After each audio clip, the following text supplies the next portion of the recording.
이 시간 함께 성도의 교제 나누고 말씀 나누기 원하는데요, 우리 옆에 계신 성도님들 바라보시면서 함께 예배함이 기쁨입니다 이렇게 인사했으면 좋겠습니다. 함께 예배함이 기쁨입니다. 함께 예배함이 기쁨입니다.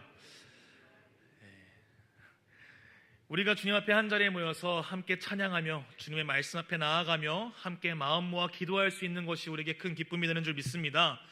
수요 기도회를 통하여 우리에게 늘 새로운 힘을 허락하시며 영육간에 쉼을 주시는 그 하나님 앞에 이 시간 우리의 모든 것 다 내려놓을 수 있는 시간 되기를 진심으로 소망합니다. 2000년대 초반에 엄청나게 인기를 끌었던 애니메이션 영화가 하나 있습니다. 몬스터 주식회사라는 영화인데요, 아이들의 비명소리와 두려움이 에너지가 되는 그 괴물들의 세상 속에서 옷장 안에서 침대 밑에서 아이들을 놀래키는 일을 하는 주인공들의 이야기를 담은 영화가 몬스터 주식회사였습니다. 이 영화에서 재밌었던 점이 무엇이냐면요, 아이들이 몬스터를 두려워하는 것처럼 이 몬스터들도 아이들을 두려워한다는 점이었습니다.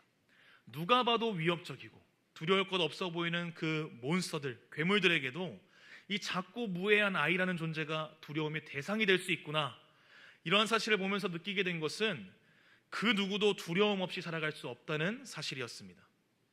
세상에 태어나는 아이가 처음으로 느끼는 것은 세상의 전부였던 엄마의 뱃속을 떠난다는 두려움이고, 이 두려움은 훗날 세상을 먼저 떠나가실 그 부모님의 부재에 대한 두려움으로 여전히 남아있는 것이죠.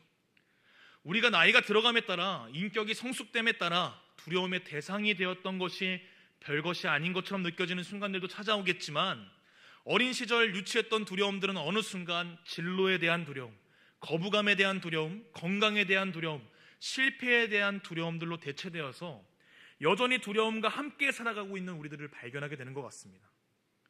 이 두려움이란 감정은요, 우리를 얼어붙게 만들고 불안함과 초조함 속에 우리를 던져놓으며 바른 판단을 하지 못하게 합니다. 때로는 우리는 그러한 두려움을 극복하기도 하지만 대체로 그 두려움에 눈을 돌려 외면하는 것으로 그 두려움을 해결하고자 하는 것이죠. 이를 통해서 우리가 원하는 것은 내 안에 있는 두려움이 더 커지지 않기를 바라면서 내 인생에서 사라지길 원하는 것입니다. 성도 여러분, 지금 어떠한 두려움을 가지고 살아가고 계십니까? 우리가 가지고 있는 두려움들을 떠올릴 때 우리는 눈살을 찌푸리면서 떨쳐내기 바쁠 것입니다. 왜 그럴까요? 이 두려움은 우리의 인생 가운데 아무런 도움도 안 된다고 생각하기 때문입니다. 두려움은 우리를 나약하게 만들고 내가 보잘것없는 존재인 것을 드러내는 것만 같기 때문이죠. 두려움을 세상 속에, 공동체 속에 드러내는 순간 두려움이 나의 약점이 되고 부끄러움이 되며 나의 삶을 살아가는데 족쇄처럼 제약이 된다고 느껴지기 때문입니다. 그리고 우리는 실제로 두려움을 극복하지 못함으로 인해 무너져 내리는 사람들을 바라보면서 마음속에 이렇게 다짐하게 되는 것이죠. 나는 두려움에 쓰러지지 않을 거야. 몸을 더 꼿꼿이 세우고 나를 드러내지 않고 연약한 내 자신을 들키지 않을 거야. 다짐하면서 살아가게 되는 것이죠. 그렇게 어느 순간 우리의 인생은 매 순간 전쟁터와 같은 삶 속에서 내가 가지고 있는 두려움을 숨기며 나에게 주어진 크고 작은 전쟁들 속에서 승리하길 바라는 모습으로 살아가게 되는 것입니다. 그런데 우리가 이렇게 부정적으로만 생각하는 두려움은 사실 우리를 지키는 유익한 면도 있다고 합니다. 어떠한 공간에 대한 두려움은 위험 앞에서 우리의 행동을 조심하게 하고요, 큰 사고를 피할 수 있게 도와준다고 하는 것이죠. 대인 속의 관계 속에서 적절한 두려움은 상대방을 향한 배려로 관계를 건강하게 유지시키는 일에 도움이 됩니다. 미래에 대한 적절한 두려움은 미래를 바라보면서 현재를 충실히 살아갈 수 있는 일에 큰 힘이 되기도 하는 것이죠. 어쩌면 우리가 부정적으로만 생각하는 이 두려움은 사실 인간의 생존과 발전을 위해서 가장 기본적이고 우선순위가 높은 감정이기도 하다는 것입니다. 그렇기 때문에 우리의 인생에 있어서 가장 중요한 질문이 하나 있다면 어떻게 두려움을 없앨 수 있을까에 대한 정답을 찾는 여정이 아니라 우리는 무엇을 두려워해야 하는가, 이 질문에 대한 정답을 찾아야 한다는 것입니다. 세상에서는 여전히 두려움을 이길 수 있는 방법과 두려움이 나의 삶 속에 침투할 수 없도록 자신을 지키는 방법을 간구하길 원하지만, 건강에 대한 두려움을 가리기 위해서 정기검진과 좋은 보험과 좋은 음식과 운동을 통해서 두려움을 관리하기 원합니다. 대인관계의 두려움을 이기기 위해서 혼자 살아가는 것, 혼자 지내는 것에 대한 가치를 높게 만들기 위해서 노력합니다. 그 위에도 수많은 노력과 대체품들로 이러한 두려움을 제거하기 위해서 힘쓰지만, 우리가 바라보고 있는 이 세상은 두려움을 제거하는 것에 실패하고 오히려 더 많은 두려움과 또 새롭게 생기는 두려움 앞에 서 있는 것을 바라보면서 우리는 이 질문 자체를 바꿔야 한다는 생각을 해봐야 하는 것이죠. 두려움을 어떻게 없앨 수 있는가가 아니라 우리는 무엇을 두려워해야 하는가 말입니다. 수원부교회 성도 여러분, 다시 한번 질문 드리겠습니다. 우리는 지금 무엇을 두려워하고 있습니까? 아니, 무엇을 두려워해야 합니까? 우리는 오늘 사도행전 5장 말씀을 통하여서 세상이 주는 두려움에 굴복해 진정으로 두려워해야 할 대상을 잃어버린 두 사람을 만나게 됩니다. 그들의 모습을 바라보는 우리는 지금을 살아가며 하나님을 향한 두려움보다 우리를 향한 하나님의 사랑과 오래 참음에만 기대고 있었던 우리들의 현실을 또한 바라보게 되는 것이죠. 그러나 수많은 두려움이 지금 우리를 덮치고 있는 지금 우리들에게 가장 필요한 것은 우리가 두려워해야 할 대상이 누구인가, 그것을 바르게 아는 것인 줄 믿습니다. 오늘 초대교회 공동체 안에 일어난 사건을 통해서 우리 자신을 돌아볼 수 있는 시간이 되길 진심으로 소망합니다. 사도행전에 드러나고 있는 이 초대교회의 모습은 하나님이 보시기에 아름다운 공동체의 모습으로 계속해서 등장합니다. 사도행전 4장 31절과 32절을 제가 한번 읽어드리면요, 무리가 다 성령이 충만하여 담대히 하나님의 말씀을 전하니라. 믿는 무리가 한 마음과 한 뜻이 되어 모든 물건을 서로 통용하고 자기 재물을 조금이라도 자기 것이라 하는 이가 하나도 없더라. 아멘. 그들의 삶의 모습은 성령이 충만하였고 말씀을 전하는 일에 서로가 서로를 보살피는 일에 진심을 다하고 있는 모습을 바라보게 되는 것이죠. 그런데 이러한 기록 뒤에 바로 일어난 오늘 5장의 이야기는 그 아름다운 초대교회의 모습을 이어가고 있는 것처럼 보이긴 합니다. 아나니아와 삽비라가 자신의 소유를 팔아서 초대교회의 성도들이 그러했던 것처럼 서로를 섬기기 위해서 쓰려고 하는 것처럼 보이기 때문이죠. 그런데 오늘 2절 말씀을 보시면 그 이야기가 앞선 이야기들과 전혀 다른 결과를 초래한다는 것을, 이 초대교회 안에 가지고 온다는 것을 바라보게 됩니다. 그 값에서 얼마를 감추고 나머지를 가져다가 사도들의 발 앞에 두고 있는 그들의 모습을 바라보기 때문인 것이죠. 이 사건은 예루살렘 초대교회 공동체 안에서 사도들과 그 성도들이 겪게 되는 최초의 위기로 나타나는 첫 번째 위기입니다. 어쩌면 이 사건을 바라볼 때 우리의 마음속에 헌신과 관련된 문제처럼 보여지며 어쩌면 100%의 헌신을 드리지 않은 그 아나니아와 삽비라의 모습 때문에 이러한 사건이 일어난 것처럼 보여집니다. 하지만 이 사건은 아나니아와 삽비라가 자신의 소유를 팔아 남은 돈의 일부를 남겨뒀기 때문에 일어난 문제가 아니었습니다. 진정한 문제는 그들의 마음속에 있었기 때문인 것이죠. 아나니아와 삽비라의 마음을 제대로 한번 파악해보기 위해서 먼저 왜 그들이 이 헌금을 드릴 생각을 했는가를 알아봐야 하는데요, 그것을 통해서 우리가 그들의 헌신의 동기가 무엇이었고 그들이 왜 자신의 밭을 팔아서 그 돈을 사도들의 발 앞에 두기로 마음먹었을지 알 수 있기 때문입니다. 우리 함께 사도행전 4장 36절과 37절의 말씀 함께 읽어보도록 하겠습니다. 시작. 구브로에서 난 레이족 사람이 있으니 이름은 요셉이라. 사도들이 일컬어 바나바라 하니 그애가 밭이 있음에 팔아 그 값을 가지고 사도들의 발 앞에 두니라. 아멘. 아나니아와 삽비라의 헌신이 있기 전에 오늘 성경의 말씀은 한 명의 헌신을 의도적으로 보여주고 있습니다. 바로 구브로에서 난 레이족 사람 바나바라고 불리는 요셉의 헌신을 바라보게 하는 것이죠. 이 사도행전 안에서 이 바나바는 중요한 역할을 하는 인물로 등장을 합니다. 바울이 다메섹 도상에서 예수님을 만나고 난 후에 예루살렘에 있던 그 초대교회 제자들을 만나러 갔을 때 바나바는 바울을 변호하는 역할로 등장합니다. 이후에 바울과 함께하는 1차 전도 여행에 함께하는 모습으로 바나바가 등장하고요, 나중에는 마가 요한을 데려가는 일에, 전도 여행에 데려가는 일에 바울과 충돌하긴 하지만 사도행전에서 드러나는 이 바나바의 모습은 끝까지 복음을 위해 헌신하는 한 사람의 모습으로 등장하고 있는 것이죠. 그래서 오늘 방금 전에 읽었던 그 말씀은 이러한 바나바의 첫 등장을 우리에게 보여주고 있는 것입니다. 그의 모습을 바라보면요, 이미 사도들에 의해서 위로의 아들이라는 이름이 붙어질 정도로 초대교회 공동체 안에서 중요한 위치에 있었던 그가 공동체를 위해서 자신이 가진 것을 나누어주는 아름다운 헌신의 모습이 등장하는 것이죠. 그리고 나서 아나니아와 삽비라의 모습이 등장합니다. 동일하게 바나바가 그러했던 것처럼 자신의 소유를 팔아서 사도들의 발 앞에 두는 것까지는 동일합니다. 그러나 바나바의 동기와 아나니아와 그 삽비라의 마음의 동기는 큰 차이가 있었던 것이죠. 우리 함께 5장 2절의 말씀 함께 읽어보도록 하겠습니다. 시작. 그 값에서 얼마를 감춤해 그 아내도 알더라. 얼마만 가져다가 사도들의 발 앞에 두니. 이 이후에 5장 8절을 통해서도 알 수 있듯이 그들은 자신의 소유를 팔아서 일부를 숨기는 것을 선택합니다. 그리고 사도들 앞에 나아가서 자신의 판 모든 것을 가지고 나왔다고 거짓을 하는 것이죠. 이 사실이 그들의 문제였습니다. 아나니아와 삽비라가 자신의 소유를 팔아서 사도들 앞에 둔 일이 그들의 진심과 그들의 헌신과 마음의 동기로 일어난 일이 아니라 바나바와 같은 초대교회 공동체 안에서 일어났던 그 자발적인 헌신을 의식하며 했던 행동이기 때문인 것이죠.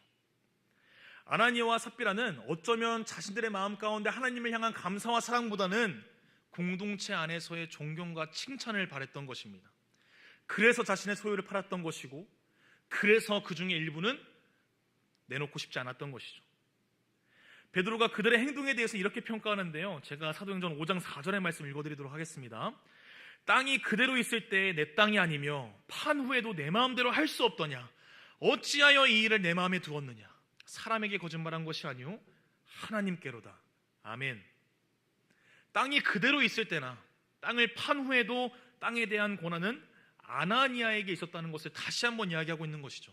땅을 팔든지 팔지 않든지 아나니아의 것이며, 땅을 팔아서 일부를 드리든지 전부를 드리든지 이 모든 것은 아나니아의 선택에 달려있던 것이고, 이 모든 것은 아나니아의 권한이었다고 베드로는 말하고 있는 것입니다. 베드로는 아나니아와 삽비라의 잘못이 전부를 드리지 않음에 있다고 말하지 않습니다. 어찌하여 이 일을 내 마음에 두었냐고 물어보고 있는 것이죠. 아나니아는 자신의 소유를 드리는 것으로 하나님을 기쁘시게 하는 일에 전혀 관심이 없었습니다. 그저 자신의 행동을 통해서 바나바와 마찬가지로 초대교회 공동체 안에서 칭찬을 받고 존경을 받는 것이 중요했던 것이죠. 그러한 그들의 속마음을 다시 한번 바라본다면 그들이 진정으로 두려워한 것이 무엇인지를 바라볼 수 있습니다. 이들의 마음은 하나님보다 사람들의 평가와 사람들의 눈을 두려워하며 살아가는 인생이었던 것이죠. 하나님을 속일지라도 초대교회 공동체 안에서 얻는 칭찬과 평판이 더 중요했던 것이고, 하나님을 향한 감사와 사랑의 마음을 표현하는 것보다 공동체 안에서 자신의 행동으로 인해 자신이 받게 될 그 감사와 사랑의 마음에 더 관심이 있었던 것입니다. 그리고 그들의 죄를 들추어낸 베드로의 말을 듣자 그제서야 하나님을 인식하게 되고, 자신의 죄를 꿰뚫어 보시는 그 하나님의 주권 앞에 두려워 엎드려져 혼이 떠나가 죽게 되는 그 결말을 맞이하게 되는 것이죠. 오늘 우리는 이 말씀 앞에서 섬뜩함을 느낄 수 있습니다. 또한 하나님의 결정 앞에서 너무하지 않으셨나 생각할지도 모르겠습니다. 회개할 기회조차 주시지 않는 그 매정한 모습에 눈을 돌려 보고 싶지 않아 할지도 모르겠습니다. 왜 그럴까요? 아나니아와 삽비라의 모습이 우리들의 모습과 너무나도 닮아있기 때문입니다. 우리도 그들처럼 세상 속에서 적당히 타협하고 살아가고 있기 때문인 것이죠. 하나님 앞에 정직과 순결함으로 나아가는 것보다 주어진 상황과 환경에 맞게 살아가기를 더욱더 바라고 있는 우리들의 모습을 바라보기 때문인 것입니다.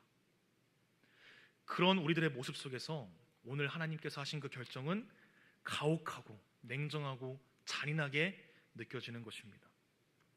그러나 우리가 잊어서는 안 되는 한 가지의 사실은, 하나님은 사랑과 긍휼의 하나님이시기도 하지만 공의와 심판의 주님이시라는 것입니다. 아나니아와 삽비라를 향한 심판은 이성을 잃어버린 충동적인 징벌이 아니라 하나님의 공의와 정의를 드러내시는 하나님의 일하심이었다는 것이죠. 하나님이 구별하여 선택하시고 예수 그리스도의 핏값으로 주고 사신 그 하나님의 백성의 순결함을 지키기 위한 하나님의 심판이셨다는 것입니다. 이러한 사건을 바라본 초대교회 공동체는 어떻게 반응했을까요? 우리 함께 사도행전 5장 11절의 말씀 함께 읽어보도록 하겠습니다. 시작. 온 교회와 이 일을 듣는 사람이 다 크게 두려워하니라. 아멘. 온 교회와 이 일을 듣는 모든 사람들은 하나님의 심판 앞에 두려움을 가지게 되었다고 성경은 기록하고 있습니다. 성령 충만함으로 나아가던 공동체 속에서 아나니아와 삽비라는 세상을 향한 두려움으로 하나님을 기만하는 큰 죄악을 범했지만, 하나님께서 하신 그 즉각적인 심판으로 인해서 이 초대교회 공동체 속에는 하나님을 향한 경건한 두려움이 있었다고 말하는 것이죠. 이제 말씀을 정리하고자 합니다. 어느 날 유튜브를 보고 있었는데요, 자녀 교육에 대한 너무나도 유명했던 그 오은영 박사님께서 이런 이야기를 하는 영상을 보게 되었습니다. 요즘 부모들은 좋은 부모가 되는 일에 관심을 많이 가지고 있다는 것이죠. 이전 세대의 부모님들에게 받았던 상처들을 나의 자녀에게 전달하지 않기 위해서 좋은 부모가 되길 원한다는 것입니다. 그래서 친구 같은 부모가 되어주고 싶다고 말을 하지만 친구 같은 부모가 되는 것이 좋은 부모가 아니라고 말하는 것이죠. 부모와 자녀는 동급이 되어서는 안 된다는 이야기를 하고 있었습니다.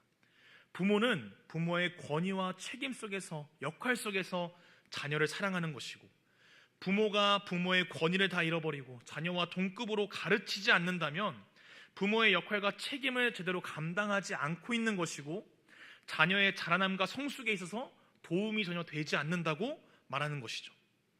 이 영상을 보면서 제가 느끼게 된 것은, 부모의 바른 사랑은 부모가 부모다울 때 줄 수 있는 것이며, 자녀의 바른 사랑은 부모의 권위를 인정하고 부모의 역할과 책임 아래 순종하며 자라가는 것이 자녀가 부모에게 줄 수 있는 최고의 사랑이라는 것입니다. 그리고 이 이야기가 하나님과의 관계에 있어서 동일하게 다가왔습니다. 피조물인 인간이 창조주이신 하나님을 향한 바른 관계가 세워질 때, 우리의 창조주 되시며 아버지 되시며 주인 되시는 그 하나님의 권위 아래 경건한 두려움이 회복될 때, 하나님 안에서 바르게 올바른 관계 속에서 하나님의 사랑을 누릴 수 있는 것이고, 또한 바르게 하나님을 사랑할 수 있다는 것이죠. 하나님을 향한 두려움을 가진 초대교회의 공동체의 모습을 바라보면요, 그 이후의 말씀에 그 결과가 등장합니다. 우리 함께 사도행전 5장 14절에서 16절의 말씀 조금 길지만 같이 한번 읽어보도록 하겠습니다. 시작. 믿고 주께로 나아오는 자가 더 많으니 남녀의 큰 무리더라. 심지어 병든 사람을 메고 거리에 나가 침대와 요 위에 누이고, 베드로가 지날 때 혹 그의 그림자라도 누구에게 덮일까 바라고 예루살렘 부근에 수많은 사람들도 모여 병든 사람과 더러운 귀신에게 괴로움 받는 사람을 데리고 나와서 다 나음을 얻으니라. 아멘. 하나님을 향한 올바른 두려움, 경건한 두려움의 회복은 하나님의 능력과 권위로 세상 가운데 빛과 소금의 역할을 감당하며 예수 그리스도의 복음이 더욱더 살아나는 역사의 현장을 만들어놨다고 오늘 성경은 고백하고 있습니다. 이 사실이 왜 중요할까요? 왜 하나님께서는 초대교회가 경건하게 세워지기 위해, 강건하게 세워지는 일이 일어나기 전에 아나니아와 삽비라의 사건을 통해서 그들의 마음에 하나님을 향한 경건한 두려움을 심어 주셔야 했을까요? 성경을 보시면 5장 17절부터 사도들의 능욕이 당하는 사건이 등장하기 시작합니다. 7장에는요 스데반 집사가 순교하시는 사건이 일어나고요, 8장부터 사울에 의해서 예루살렘 공동체가 뿔뿔이 흩어지는 사건이 등장하게 되는 것이죠. 그리고 초대교회의 박해의 역사가 이 사도행전 안에서 시작되게 됩니다. 이제 그들은 초대교회 공동체라는 좋은 울타리를 떠나서, 예루살렘을 떠나서 각자 흩어져 세상 속의 두려움에 직면해야 하는 상황 가운데 나타나게 되는 것이죠. 서로를 향한 사랑과 구제로 서로를 지키던 공동체는 이제 세상의 박해와 고통과 고난 앞에 직면하며 살아가야 했기 때문인 것입니다. 그래서 하나님께서는 그들에게 하나님을 향한 경건한 두려움이 필요했음을 아신 것이죠. 세상의 모든 권세를 이기시고 지금도 그들 앞에 역사하시는 그 하나님의 일하심과 그 놀라움을 마음속 깊이 간직해야 하는 순간이었기 때문인 것입니다. 그렇기 때문에 하나님을 속이고 세상의 두려움에 굴복한 아나니아와 삽비라는 하나님의 심판을 피할 수 없던 것이죠. 오늘 이 말씀 앞에 우리의 모습을 돌아보길 원합니다. 세상을 살아가는 우리들에게 수많은 두려움이 찾아올 때가 있는 것이죠. 그 수많은 두려움 앞에서 어쩌면 우리는 아나니아와 삽비라의 모습처럼 굴복이 아닌 적당한 타협으로 살아가고 있는 우리들의 모습을 발견하게 됩니다. 왜 그럴까요? 하나님은 눈앞에 보이지 않지만 세상이 주는 두려움은 내 눈앞에서 생생하게 벌어지고 있는 현실이기 때문입니다. 실제 하는 두려움이 나의 인생을 이끌어간다는 생각이 들기 때문인 것이죠. 경제적인 어려움과 자녀와의 관계와 사회 공동체 안에서의 현실들이 나의 삶을 통치하고 결정하고 있다는 생각이 들기 시작하기 때문인 것입니다. 그러나 오늘 하나님께서는 아나니아와 삽비라의 사건을 통해서 이렇게 말씀하십니다. 우리가 살아가는 이 현실은 세상의 역사를 주관하시고 지금도 살아계셔서 역사하시는 그 하나님의 세계라는 것이죠. 우리는 세상의 두려움에 굴복하기보다, 타협하기보다 하나님의 통치 앞에 바로 서 있는가를 바라봐야 한다는 것입니다. 경건한 두려움이 우리에게 주는 유익이 무엇입니까? 공의와 정의의 하나님께서 이 세상을 그분의 뜻 아래 통치하고 있음을 깨닫는 것과 동시에 예수 그리스도의 십자가의 피 흘림으로 우리를 은혜로 값없이 주신 그 선물로 하나님의 나라에 초청하신 그 사랑을 바라볼 수 있기 때문인 것이죠. 그분의 통치와 정의가 세상 가운데 이루어지고 있음을 아는 것과 그 하나님의 사랑이, 그 놀라우신 그 하나님의 사랑이 나를 향해 있음을 아는 것은 우리가 세상의 두려움 속에 무너지지 않는 유일한 해답이 되기 때문인 것입니다. 오늘 이 말씀을 통해서 그 사실을 믿으며 나아갈 수 있는 우리 수원부교회 모든 성도님들 되시길 진심으로 기도합니다. 오늘 이 시간 내가 붙잡고 있는 두려움이 무엇인가요? 어떠한 두려움을 붙잡고 살아가고 계십니까? 오늘 주님이 주시는 그 말씀을 통하여서 주님을 향한 경건한 두려움 앞에 내가 붙잡고 있는 나를 떨리게 하는 그 두려움을 놓아버릴 수 있길 진심으로 바랍니다. 이 시간 우리의 마음속에서 하나님을 향한 경건한 두려움이 회복되는 은혜가 이 말씀의 사건을 통해서 이루어지길 진심으로 바랍니다. 그리하여서 세상이 주는 두려움과 고난 속에서 넘어지고 낙심하는 성도가 아니라 넘어지지 않고 낙심하지 않고 끝까지 주님의 복음 붙잡고 나아갈 수 있는 수원부교회의 모든 성도님들 되시길 진심으로 소망합니다. 이 시간 함께 찬양하며 나아갔으면 좋겠는데요, 옳은 길 따르라 의의 길을 함께 찬양하시고 함께 기도하며 나아가겠습니다.